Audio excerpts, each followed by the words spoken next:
Welcome to the Bill Walton Show, featuring conversations with leaders, entrepreneurs, artists, and thinkers.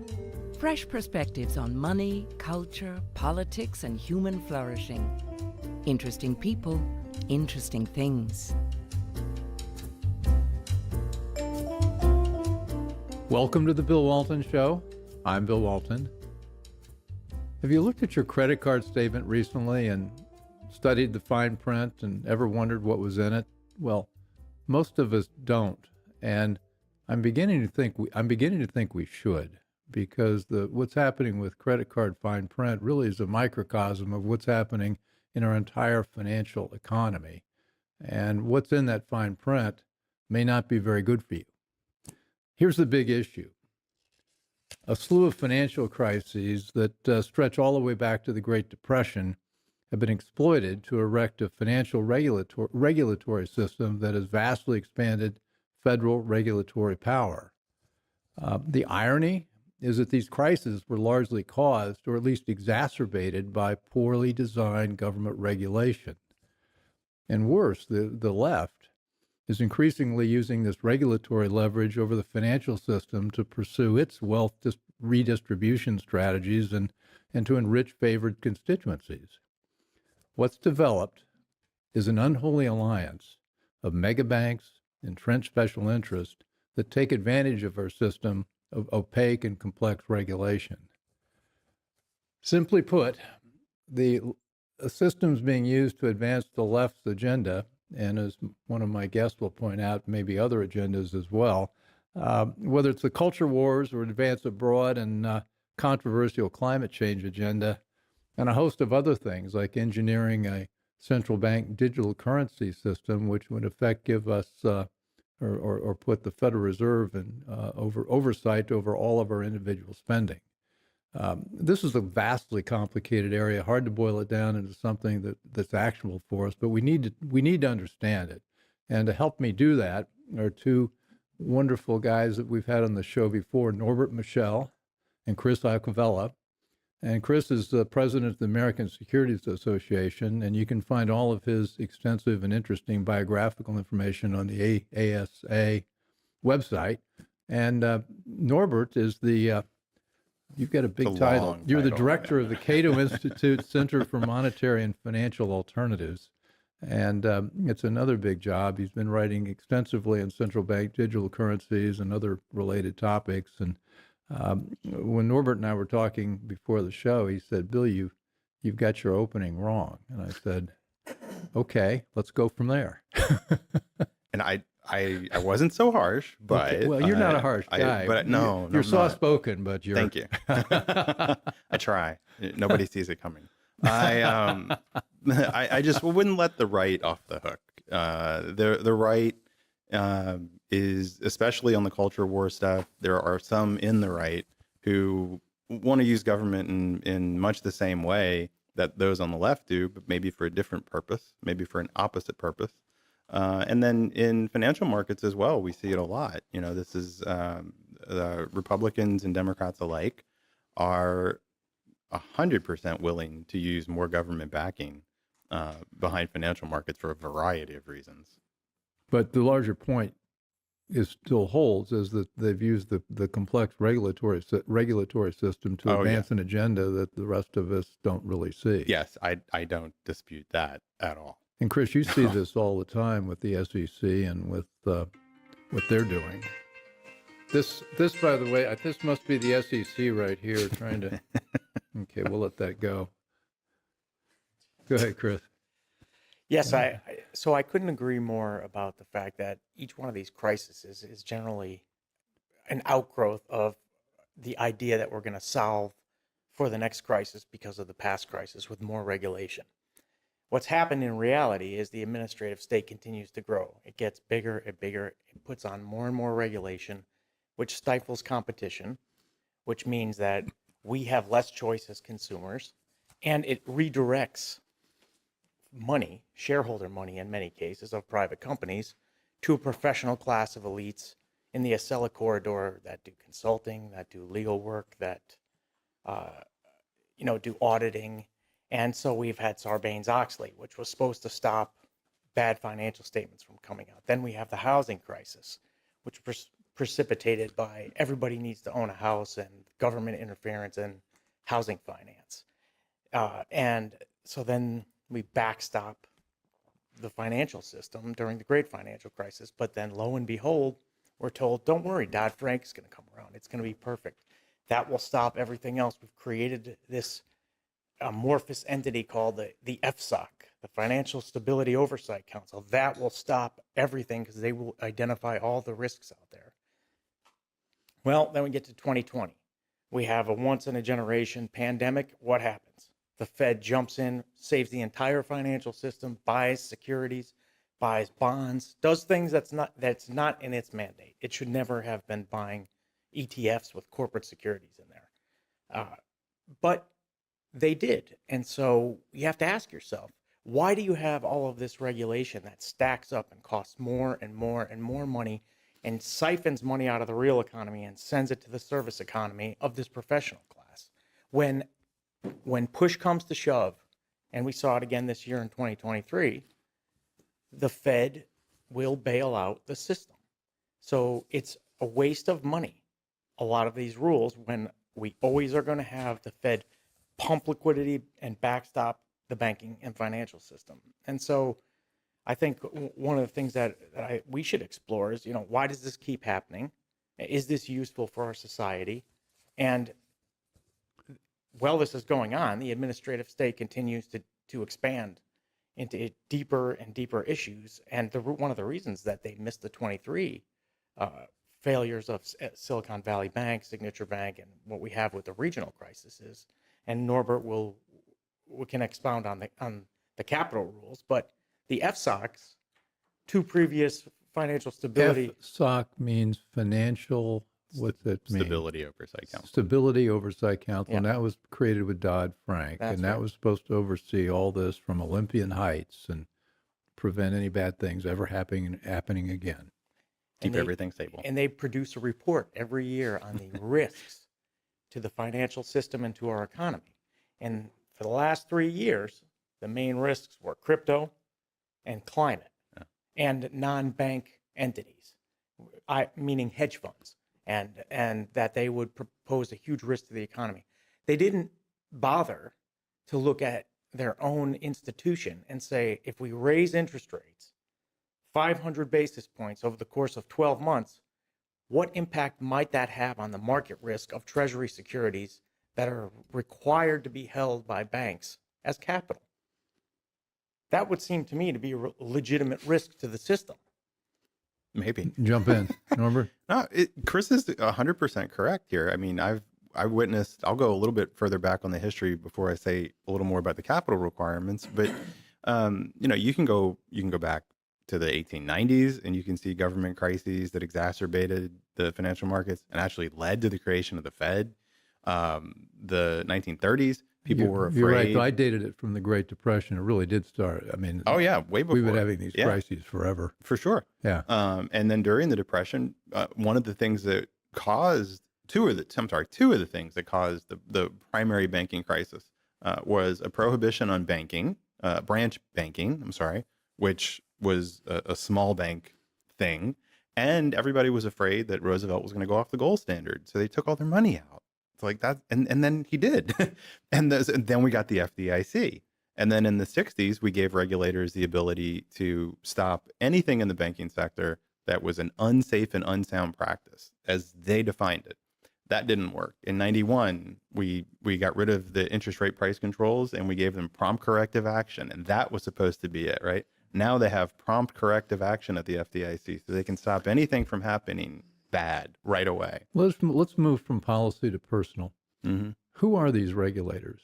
Who are these Olympian people who are supposed to be able to be all-seeing? I mean, they're government bureaucrats, right? They're GS-15s. Almost entirely, yeah. What's their background? Yeah. A lot of lawyers, a lot of economists. Have they ever worked in an investment bank or a commercial bank or a finance company?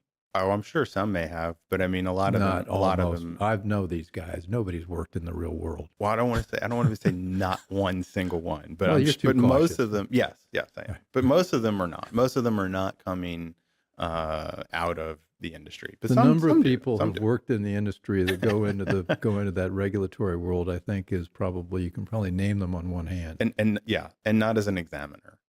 Maybe it's higher up. Well, examiners but tend to have some background. um, No, not even the examiners. I mean, I don't. I think it depends. I mean, I've known a couple. I can't say that I know all of them, but I don't think it's the norm. I think it's typically but a the larger lawyer. point I want to make is when Elizabeth Warren writes, and she did just after the Silicon Valley thing in March, she said, Economic Growth Act. I think that was something that changed some technical parts of Dodd-Frank. It did. That was And they great said it post. was that it caused the demise of Silicon Valley Bank, and it was a direct result of leaders in Washington weakening the financial rules. Which is ludicrous. She did say that, and others have said that, and it's completely false. But every time we see a headline, we ought to be thinking, okay, well, they want to give all this power to these people. Who are these power, and what do they really know? And Well- can the people in FSOC really tell us? And I would argue that no matter who they are, they can't tell us. I would accept that argument. I think you're a really smart guy. Chris, you're a really smart guy. I'm a really smart guy. I don't think if any one of us were made head of the Federal Reserve, we'd have any, omnipotent powers to That's right. steer. It's a badly designed system. Yes. But Bill, you're getting to the main point, which is I'm trying to.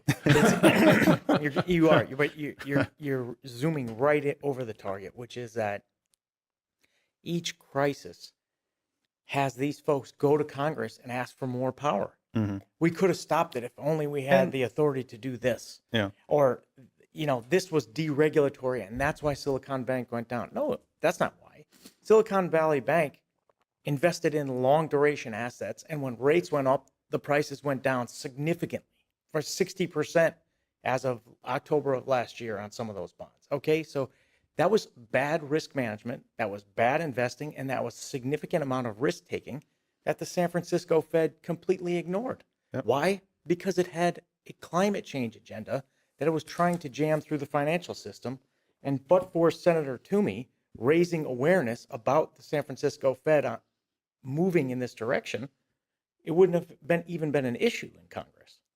So, and it's documented that they knew about the risks at SVB. I mean, they absolutely knew that there was an unhedged interest rate risk exposure there.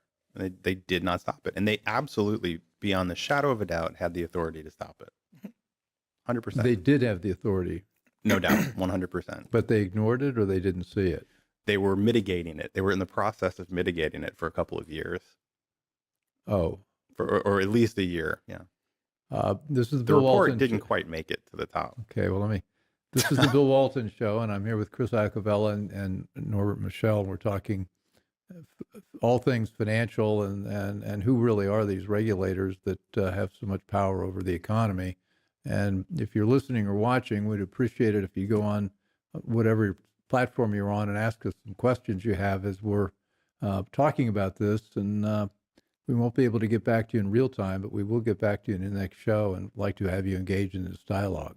So the regulators saw what was happening, or could have seen. They didn't do anything about it. Yeah, that's true. But and I think part of it is I'm not disagreeing with Chris, but I think another part of it is this idea of regulating towards stability. So if you're going to regulate towards stability, you don't go into a $200 billion bank and shut it down. You don't go into a $200 billion bank and tell them to divest their loan portfolio or to divest their treasury portfolio or their MBS portfolio, over the next 6 months or whatever it is, because that's not stable. You give them time to mitigate this and you work with them, and that's what happens. So I think that is part of the core problem there.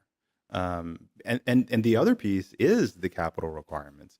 We have no idea what market-based capital requirements would look like for the financial sector, especially banking, because it's all by rule. We don't know if shareholders and customers and investors would rather a higher number, a lower number, more disclosures of different items than what we have. I mean, it's completely regulated to the T.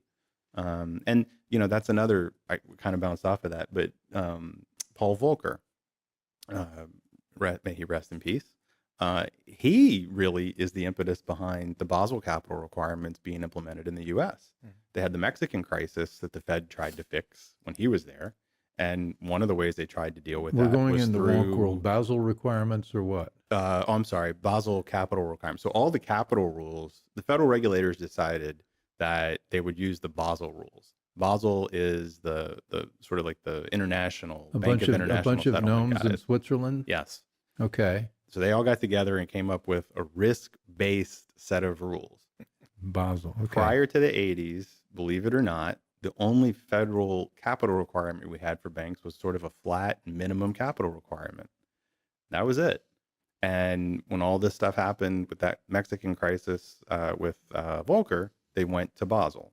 And we got Basel 1. And then a few decades or a decade or two later, Well, we got Basel 2. also is the group that tells European banks that there's no risk at all in owning a government security. That's them. And so therefore the banks in Europe have got like 75% of their loan book in bonds issued by soon to be bankrupt countries. That's right. That's those guys. Yes. They came up with the rules. Yeah. They do. So And that's why we have all the treasuries in the banking sector. It's risk-free if you're investing in Italian bonds That's right. or Ukrainian bonds. Sovereign debt is risk-free. Isn't Well, that their from a credit credit risk standpoint, yeah. it's risk-free. However, They missed on the interest when rate interest risk. rates go up, bond prices go down. right? Mhm. And that's the critical factor here. And in an inflationary environment, in order to calm inflation, you have to arrest it by increasing the cost of money. And that's the only way Mhm. to stop it. And when you do that, you decrease the value of all of those securities. And they can say that they didn't see it coming. That's fine. But our point would be that if we didn't have these rules, every single bank wouldn't look exactly the same. Every balance sheet wouldn't be so uniform. You would have more diversity, more in the sense of more diverse set of assets, risk dispersion. But you don't. You have siloed balance sheets that look almost exactly the same. Okay, I may want to go into my own wonk world now, but you're hitting something that's near and dear to me. This notion of measuring risk Mm-hmm. and creating stability, and somehow the political class who wants to get reelected thinks they can take risk Oh yeah, out of the markets. that's what and they make tell us and make every it time. stable forever. And so when anything bad happens, they try to paper it over to make it stable forever, so they'll get reelected.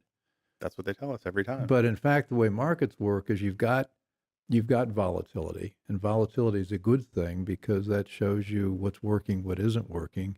Mhm. And as you point out, if you've got a basket of banks that are 100 banks and each one of them is run by somebody with a slightly different view of the world, you've got a really interesting set of ideas about what works and what doesn't work. Yep. And that's going to be more stable as people gravitate more towards what works. But if you don't let them experiment, you'll never find out. Yes. Well, or if you just keep bailing out ones that make bad risk choices. Yeah. Yeah. Well, then we're China. So we I mean, do that's both. what China's So we done. do both.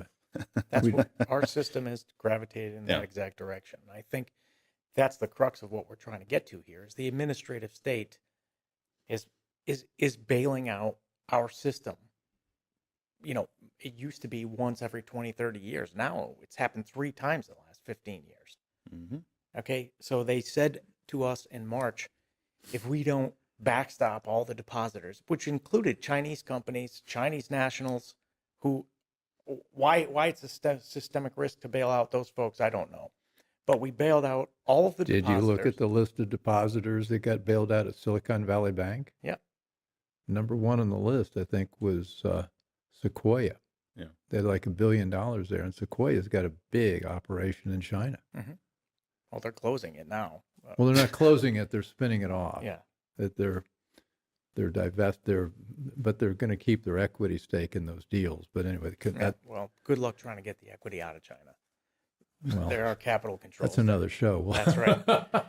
So I think, you know, one of the issues is why do we have all of this costly regulation, which is in billions every year for all these regulated entities? It creates barriers to entry for small banks, for community banks. And now we're told that the only way that this system is going to survive, recently by Secretary Yellen, is that we need to have more regional bank mergers. and community bank mergers, which More is yeah. consolidate everything even more. And then at some point, you'll just have the big Wall Street banks and you'll have a few super regional banks, and you don't need rules at that point. Then government can just jawbone as much as they want to, and you have administrators who have not been elected who then choose to implement their own policy objectives through verbal diatribes or letters to these CEOs or to their boards that reprimand them for not doing exactly what they want when there isn't even a regulation or a law that would govern the behavior. And that's where we're at right now, is the administrative state is missed the mark on what its job was. It's ventured into climate policy and other things, social policy, cultural policy, and now they want to have the ability to consolidate the industry so it's easier for them to implement these policies because they don't want to have to go to Congress. Well, you're making the argument, which I agree with, is that the purpose of these regulations ought to be to create an interesting growth, innovative economy that provides wealth and human flourishing. And the more we have a free market of exchange, the more that happens. And as we consolidate, I mean, small banks are the biggest source of credit to, for example, small real estate developers all over the country. That's if you're an entrepreneur, that's where you want to be. You're not going to be banking with Citibank. And so by consolidating, we're really driving out a lot of the entrepreneurial aspects of it, which hurts growth and hurts flourishing. But if you don't care about that, if you care about redistribution, if you care about climate, innovation take the hindmost. Yeah. Well, it supports the professional class too, Bill. I mean, who's getting rich here? There's an argument to be made. That's sort of the heart of the matter. Yeah. Who benefits? It's the professional class that votes one way. And Yeah. those people clamor for regulation. The more detailed the regulation, the more money they make. Their prices have gone from $600 an hour in the 90s to over $2,000 We're talking Wall Street lawyers. for compliance, Yeah. accountants, and consultants. It's Yeah. ridiculously complicated. And then, you have, that's why when you have some of these regulators, the SEC, the banking regulators enter into climate or social justice debate, they're forcing some of their regulated entities to go and undertake a racial equity audit or a climate audit. Those things cost anywhere between $1 and $5 million for the audit to be conducted. Who's A getting racial equity audit? Those are, yes. And that's happened to some of you, the members. American Securities Association is a group of mid-cap, small-cap securities brokers and dealers working with investor dollars, and therefore you're seeing all this firsthand. Well, we see it firsthand because we support public companies and bring them to market. But one of the barriers to coming to market is all of these extra costs that are being levied on shareholders and on management through shareholder proposals, which is another thing that the federal government doesn't belong in, because corporate governance is supposed to be reserved for the states. The corporate enterprise is about state regulation. It's not about federal securities law. The only reason the SEC has a foothold in there is because they decided to intervene in the proxy process. Yeah. And they shouldn't be. And if you did that, then what you would do is force all of these companies to choose. Do I want to be incorporated in Delaware or New York or maybe Florida or Texas? Where is going to be the place where I can go where I won't have to deal with this nonsense that doesn't have anything to do with That's the my beauty of business? federalism. You got 50 alternatives as to where you want to be. Yeah. And you can make a case that the securities trading market, that should be federally governed because it's interstate, right? But you can't say the same thing for the corporate governance of these companies. It just doesn't make sense. There's no necessary reason there, right? It's not necessary. And if you did that, you would empower corporations and their shareholders to move to a place that was hospitable and wouldn't allow all of this cultural phenomenon that's happening in our country by activist investors to invade the boardroom. But we have a national rule, that's a federal rule that has superseded the power that was reserved to the states to govern corporate matters. And you have huge barriers to going public. You have huge barriers to just starting a financial company. You have huge barriers in terms of the regulatory costs to get there, right? The scale has to be enormous. And you have huge barriers in terms of the way you set that company up. You can't just go set it up the way you want. Let me supply some numbers. The number of public companies in the last 25 years has gone from what to what? Well, I think now we're down Gone to from less about than three. 15,000 to 5,000, way 4,000. down. It might be lower. I think it's below 5,000 now. And in large part, almost entirely, that's because of the regulatory climate, the Dodd-Frank, the rules that you've got, all the accommodations you got to make as a public company. If you want to go IPO, you're looking at a stack of documents, that's as high as this room, and the dollars involved are extraordinary. And then once you're public, it adds 1 or 2 or 3 or 4% to your expenses. So you don't want to be public. And then the other thing they did was they killed the trading rules. Remember the penny rule? Oh yeah, the tick size. Yeah. Yeah. Well, it used to be you could make money as a market maker because you had I don't remember the exact math, but they basically changed the regulations so you could make money making markets in a small cap stock, and so therefore the liquidity dried up, and nobody wanted to be public if you're a small company. So that's all gone. Yeah. So investors don't get to participate in small growth companies because they're not public. And now they're clamoring to go after, at least some in the Senate are clamoring to go after the private equity side too. They don't want to. Well, let you do that. the SEC stuff's bleeding into the private markets. Oh. And then let's do some other numbers. The community banks, the regional banks, since Dodd-Frank, the law that really killed the small public companies, I think I misspoke. That was Sarbanes-Oxley. I think I said it was Sarbanes-Oxley. It was the real beginning of that end, yeah. And I was running a public company when they Dodd-Frank didn't passed help. that. Dodd-Frank has now added that, but that's mainly community banks. We used to have 100, 150 started every year. Because of Dodd-Frank, we've had like a half a dozen in the last 12 years. It's way down. That's way down. No, it's way down. No, it is. It is. Look, my take on the community banks is maybe I'm not arguing with the fact that they do a lot of the small business lending. I think that's their niche. But on top of that, a lot of the problems that we have are because of this sort of interplay between small banks and big banks. They actually hate the big banks much more than they hate the government. Community development financial institutions, CDFIs, tons of community banks are CDFIs, meaning that they're getting their capital subsidized by the government. They're almost all part of the federal home loan bank system now, which is another regulatory fiasco, really. I forget, you're with Cato. Yes. And you don't want less government, you want no government. Well, I'd be okay with a heck of a lot less, Bill. A heck of a lot less. Okay, We're nowhere near there, though. We haven't gone that way. I know, we're going exactly the wrong direction. This is the Bill Walton Show. I'm here with Norbert, Michel, and Chris Iacovella, and we're talking about the perils of being a small public company and community banks. And Norbert is making a point that community banks love the government. And I guess, again, I'd like a poll of people listening and watching. If you have a point of view about this, put some comments on the website or Substack, and we'll weigh into that on our next show. That sounds good. Let's shift gears. Okay. Central bank digital currency. Oh, yeah.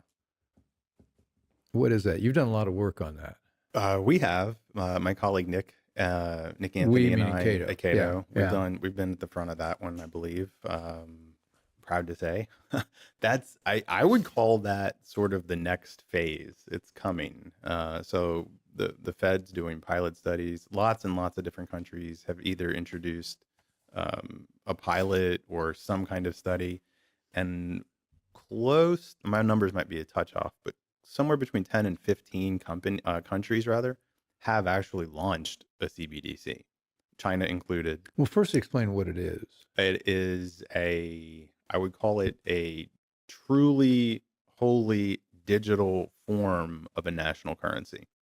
So if we were to use the dollar as an example, we already have digital dollars, right? We can use our phones and transfer dollars back and forth out of our bank accounts and Venmo and all that kind of stuff. This digital dollar, the CBDC digital dollar, is a little bit different in that it's a big difference, actually. It's a direct liability of the central bank. So this is not a private sector innovation. People will say, oh, it's like the government's version of crypto. Well, I see where they're going, but that's not quite right. The whole point of crypto was that it was decentralized, or that you could have a decentralized instrument without having a government entity or another private entity verify those transactions. A central bank digital currency is exactly that. It's the intermediary, and the intermediary is the central bank verifying the transactions. So the only transactions you get to make are the ones that they literally that they say are okay. They can put money in the account, they can take money out of the account, they can stop you from buying something, they can penalize you for not buying something. Maybe spending's up, at a slower rate than we would like. We need to boost the economy. So if you don't spend your money, we're going to penalize you. We're going to take it out. These are all things that many different government officials throughout the world have openly talked about doing. They want to program your transactions.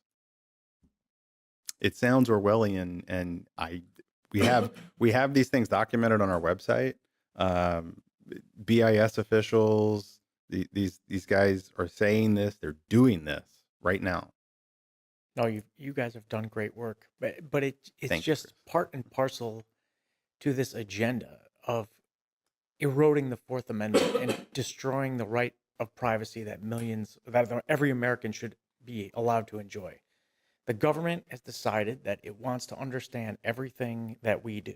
It wants to know our securities transactions. It wants to know what we buy, when we buy things, what we hold as a security, what we invest in, what we finance, how much debt we have. Why they need to know all of this is an open question, and the debate hasn't happened. All we hear is we're very concerned about the privacy issues on a central bank digital currency. Yes, we hear you. This is the Fed chair says, yes, we hear you, and I share those concerns as well. And then that's it. But they just keep moving forward with basically taking over our financial system in that way. Last time I was on your show, I talked about this consolidated audit trail, which collects all the trading information of every American investor. What is this? What's the need for all this, except for to understand what you invest in and maybe penalize you for investing in certain things, creating a wealth tax possibly later on. There are lots of ways that the government is undermining our privacy that we've enjoyed since the beginning of the institution of our union. And the younger generation seem to be perfectly fine with this. And I think it's because they don't understand the risks associated. But let's dig in. All these bad things seem to have these obscure names. The Consolidated Audit Trail. What exactly is that? This is a nefarious database. The cat. Okay, the cat. That needs Okay, to be the cat. killed. All right, let's rename it. The cat. Okay. Yeah. It's a nefarious database that was created by the SEC to try to understand all of the financial transactions that occur in the stock market by every single investor. The idea behind it was to make sure that the markets couldn't be manipulated and to surveil the markets and police them, which that's what a regulator should be doing to making sure there's no problem. But as every regulator tends to do, they overreach. And what they've decided is that's not enough. We need a national database of every American investor's personal and financial information to go along with this database so that if we see any bad behavior, we can just go and look into their account without a warrant, without a subpoena, without contacting a broker dealer. And then we say, well, why do you need this? Well, we need to stop insider trading. We say, well, you've brought an average of 100 cases every year for the last 10 years. Doesn't seem like you have a problem stopping insider trading, but we still want the information. So, you have to continue to ask yourself, and Chair Gensler has doubled down on this. And this is Gary Gensler. Yeah, this is something the Biden administration seems very intent on creating this kind of a database and possibly marrying it up with IRS databases and others to figure out the true financial picture of every individual in this country. So what does this mean? I have a lot of different brokerage accounts. What does this mean for me personally? It means you would have one identifier inside of this database that would link you to all of your accounts, and someone who sees that would know exactly what you hold, exactly what your wealth is at that moment in time. in financial assets. And who is the they that would be seeing this? Is this somebody inside the SEC, or is it another? SEC, and then there are the self-regulatory organizations which have been delegated unconstitutionally by the SEC to actually look at this and enforce the rules of the CAT. So, and then 3,000 independent contractors who will be hired to do all the monitor work, this yeah. database, who can be corrupted or co-opted just in the same way that you saw at the CFPB, which is a Consumer Federation, Consumer Financial Protection Bureau. Consumer Financial Protection Bureau. One employee stole over 200,000 accounts and brought them home. And What do you do with accounts? Exactly. you know, just I in mean, case. was that person compromised? There's an open investigation in there. You don't know. Did they sell this Why don't information? we know about And- all? Why don't more people know about this? I guess because they're not watching our show, but maybe. Yeah, we need to expand your reach, Bill. I don't know. Well, I that's- think that we you do know. do- we I do think need it's to do the, that. I think it's the classic issue, though, where if it doesn't really negatively impact anybody at any given point in time, they don't worry about it. When it does, they worry about it. The CBDC, the central bank digital currency, is a great corollary to this on the banking side. Ultimately, it would provide somebody in the government with a database, not just of all your investments, but all of your transactions. If it was fully implemented, it would be the only way that you can transact, and it would be a centralized database of all your transactions housed within the government or government this would contractor. also, the central bank digital currency would also allow them to monitor my political contributions Oh yeah, everything, and my charitable contributions and anything that I everything, care to support. everything, or not and, support, or not support. Yeah, that's or true. not support, and that's the key. And they will tell you things like, "Oh, So well, it they're doesn't gonna have have a to be that way." But the truth is, if you want to get all the benefits that they tell you you're going to get with the CBDC, all the programmability, well, then you can't let people do something else. Like that has to be the primary method of transacting your payments. Because if it's not, you won't do it. You won't use it, and they can't penalize you, and they can't direct you, and they can't program anything. So it has to take over for it to actually be fully implemented the way that they're claiming it would benefit people. And this is all being done. We have a similar corollary with LLCs. There's under the auspices of LLC is a form of corporation. That's right. And the Okay. government It's a partnership essentially. they've Okay. implemented a rule to try to pierce through and find out who the owners of all of these LLCs are. And there's a case pending in the Fifth Circuit in Texas right now to try to stop that, because it would collect all of the information on every individual who owns any LLC interest. And all of this is designed, we're told that it's to stop money laundering. Oh yeah. And, this push and pull between national security and privacy has weighed heavily towards the national security side. And at some point, the surveillance state is going to have all the information it needs to stop protests if they don't like them, like they did in Canada. So if you're buying a ticket to Washington to go to January 6th, You won't be. you won't, that you're not going. Yeah. Well, actually, they wanted that to happen. Well- I won't get into my whole theory on that one, but so this is pervasive if properly implemented. And I'm thinking with artificial intelligence, you don't need the 3,000 independent contractors particularly. You can use AI to surveil patterns and bring up suspects. Surely. Yeah, but if it was just surveilling trading patterns and market behavior, that's one thing. But that might not be what it's used for, Bill, and that's the concern that everybody has. Because once you get the data, what's to stop the administrative state from its overreach? The founders would be rolling over in their grave right now if they understood the amount of individual privacy and personal rights that are being invaded by our government under the auspices of national security. And a lot of the companies, financial companies, are complacent in this, or acquiescent in this. I shouldn't say complacent. They're 100% on board. The Bank Secrecy Act is the law that's more on the banking side, but it does affect the securities companies as well. It was implemented in 1970. You can go back and read the congressional hearings It sounds just like it sounds today. We need it for security, we need it for money laundering, we need it for tax evasion. And they've changed it and increased the law and regulation, increased the statutory requirements constantly over the years. And it's the same story every time.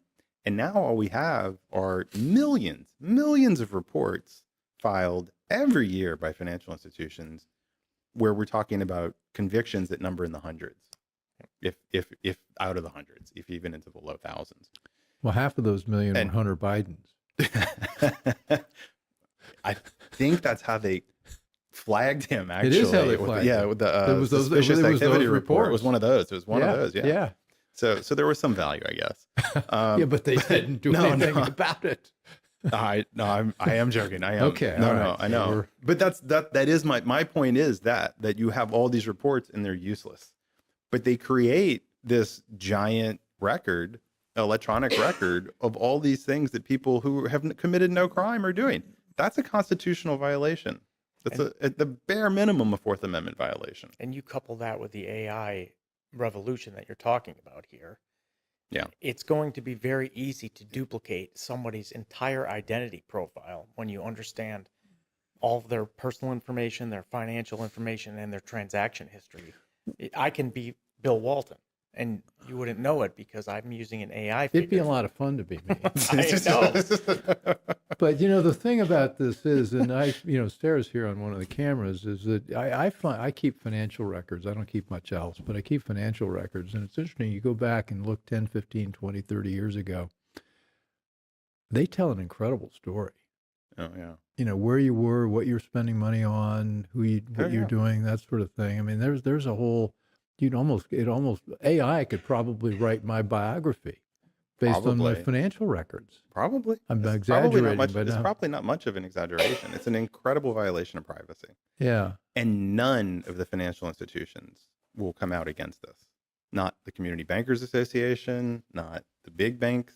Well, you've got your guns leveled at the community bankers, but all of them. But why won't they? Who benefits? I mean, why are they intimidated? It's a liability issue.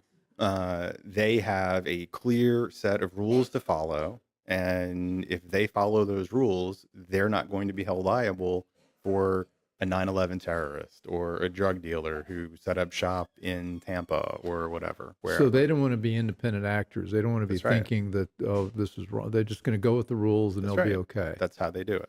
And they have armies of consultants. They have been required to hire employees to comply with this stuff and to come up with AML programs. AML is anti-money laundering program under the Bank Secrecy Act. Sorry, I have way too many acronyms. Well, we all do. We're all. And then now we've got $2,000 an hour for that. Yeah. From a lawyer or a consultant to help you implement these systems. Mm-hmm. So the money comes from Washington. It's a creation of Washington. It gets implemented throughout the country, and then you have to hire these lawyers who are specialized in it, which are generally in Washington and New York. And all that money continues to flow there. Those are, dare I say, not red states, not red areas. And though that money continues to flow back into the political system. And I think one thing that we're doing here right now, which is extremely important and is never done in Congress, is we are piecing together all of these intrusions on individual privacy across the financial system. We don't generally engage in all of the issues that Norbert does as it relates to the banking system. But to hear this and the CBDC, and now you have consolidated audit trail, you have the LLC rules. Which is why we do a show like this. Yeah, but if you think about it, this is a complete picture of everything that you are from a financial perspective. And it's going to be in the hands of a government bureaucrat that might have a political motivation. The concern, of course, is that you're not only a government bureaucrat, but a government bureaucrat that thinks that anybody who voted for Donald Trump is a domestic terrorist, and they're acting on this. We did a show with Ben Weingarten, who's an investigative journalist who did a lot of work on CISA, acronym CISA. It's something called the Cybersecurity and Intelligence security agency, and it's a part of Homeland Security, and they've been actively charged with monitoring our infrastructure. And they've changed the definition of infrastructure to include, at first, elections. So they had to monitor elections. But now they're monitoring what they call our cognitive infrastructure. Oh, Did you know that? no, no, that was a new See, one this for is me. why, This is good. and Jen Easterly, who runs that group, they're convening the social media companies to go to say, well, look, we need to monitor certain types of speech, and the speech what they're concerned about are things like obviously January 6th, obviously the 2020 election, but also things you wouldn't think of, like people that don't like the way we handled the withdrawal from Afghanistan or the conduct of the war in Ukraine, whether that's a good idea or not. And so there's all these issues that people disagree with what the administration is doing. They've defined as our cognitive infrastructure being damaged or something. I mean, there have to have been a lot of movies made about this, but now we're living in it. Yeah. Well, it's because of the advent of social media and in generations now, 2 generations that have grown up thinking that you share everything that you do in your entire life with the rest of the world, and then that's okay. Right. I just read last week that there was intelligence agencies were buying up information on Americans from third-party vendors, From private from company. private third-party vendors. What do they need that for? It's an open question. I'm going to Norbert, we're looking to you. I'm going to say they. I'm going to say they don't. I am. I'm going to say they don't. And I will not name names, but I've actually had that conversation with a prominent Senate Democrat staff, and when I brought up that you don't need it, and that maybe you don't need it, I was sort of told, well, what's the big deal if the government has it? If the government has all this information, and that's on the Democratic side. So, I mean, this is, I'm telling you, it is pervasive. And if you talk to Democrat or Republican offices on the Hill, there's, with very few exceptions, you would think you're in the same office on the same side. There's very little distinction.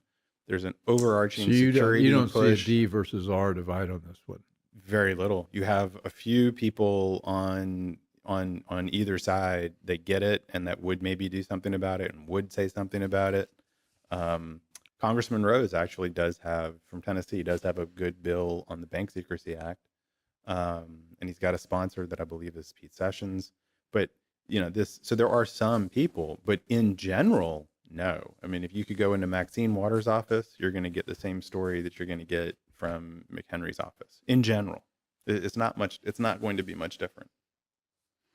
So it's the establishment. I was talking with one of the people who listen and watch this show a lot, and she said, "Can you talk about something positive?" Yeah, that's depressing.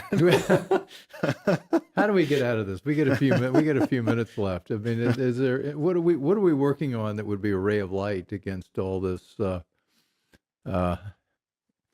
Well, I feel like we are working on these things that would be a ray of light, and I think we are exactly. Me coming on your show is one thing. What we're doing right here is a ray of light. Yes, it is. We're getting the word out because we're getting the word out, and we just need to do more of that. And I think most people will read these sorts of things or hear these sorts of things. They don't know what the Bank Secrecy Act is, but you can explain it in 30 seconds, and most people, my brother, for example, wait a minute, they do what? So most people don't know about it, but they would understand it. I think what happened in Canada, actually, the trucker protests, they're getting their bank accounts frozen. We had at Cato an enormous bump in interest when that happened. People were willing to listen to, well, what is the Bank Secrecy Act? How could this happen in America? People didn't realize that the extent of government involvement, at that point. So, I mean, I'm not going to give up hope that something will change eventually. We just have to keep getting the word out. Well, and the other thing is the economy seems to be percolating along. I mean, we've got inflation, which is terrible, but on the other hand, and it is unemployment's low, and we seem to be creating wealth, notwithstanding all this massive overhang of regulatory dead weight. I mean, how do I, it seems like a lot of people That's are a doing a lot positive. of things to make things work. For me, that's this big, okay, it's like being in California. You read about California, you think, God, that thing is going to fall into the ocean. It's terrible, terrible, terrible. And then you go to California, and a lot of parts of it are pretty nice. It looks nice. Yeah. So, got any theories about this? Speculate? I mean, what do we? Well, I think. Go ahead, I mean, Chris. what Go do you ahead. remember? I love talking, and Cato's got a lot of supporters that are entrepreneurs, so we're kind of kindred spirits. Entrepreneurs seem to prevail against all sorts of bad stuff. Yeah. And that still seems to be happening. Yep. And I think the economy is changing significantly. I think the the, the great power competition that we are involved in right now with China is causing onshoring. That's going to cause inflation in prices. We have an industrial policy that was passed last year with the Inflation Reduction Act. We have this CHIPS Act. We can debate those policies on another program, but at the end of the day, those are designed to put Americans to work and create more jobs and stimulate specific industries in our country. So I think as the economy is evolving from what it was before, which was really technology driven and bringing down costs related to outsourcing and related to the improvements in technology, which is why we didn't have inflation for 15 years, roughly. So I think that gives people an opportunity to see areas that they can offer new services. You had the 3D printing revolution. That came and went, but it's not gone. It's still here, and it promotes jobs and new ideas. You have this AI revolution. It's real. It's being used across every industry. I'm not certain yet how it's going to impact the financial industry, but you theoretically could think that instead of doing all of your diligence and your homework using an Excel spreadsheet to trade bonds, you might be able to use a Chat GPT product that you input all the information into to help you understand and source and locate where the best bonds are, where the prices are, who's got the best inventory, and what the prices should be based upon different scenarios. And that's an improvement in the efficiency of a marketplace. And I think you're starting to see that all across the system. Whether inflation goes all the way back down and comes back down, I don't know. And whether the U.S. consumer continues to keep spending if food prices, hotels, lodging. I mean, you can't get a hotel in D.C. anymore for less than $450 a night. And it's absurd. Beginning of this year, it was between $150 and $275 a night. Not anymore. Flights have been reduced. Instead of having 5 flights a day that I used to take from Tampa to DC, there's 2 now, direct flights. And the cost of those flights has doubled. So at some point, something's going to break. And I don't know what it is, or this becomes the new norm. And if it becomes the new norm, then I think we have to really reevaluate how the economy is going to move forward for the next generations. And that change brings opportunity. And hopefully it will allow the younger generations to come up and say, why is it so hard to start a business? Why are there so many rules? Why do I have to get all these licenses? Why can one bureaucrat who doesn't know anything about what I'm trying to do stop me from making an improvement in this economy? That's ultimately what you need, is people to take a chance and realize that this administrative state is so out of control that if we could just reduce it and understand that the Fed's going to bail out the economy whenever there's a problem, so let's take away all this red tape and all this excess cost, stop sending it to lawyers and consultants in Washington and New York, I think that would be a lot more productive for our society. Norbert? Well, I mean, I think I try to be very careful and say that I think in general things are pretty good.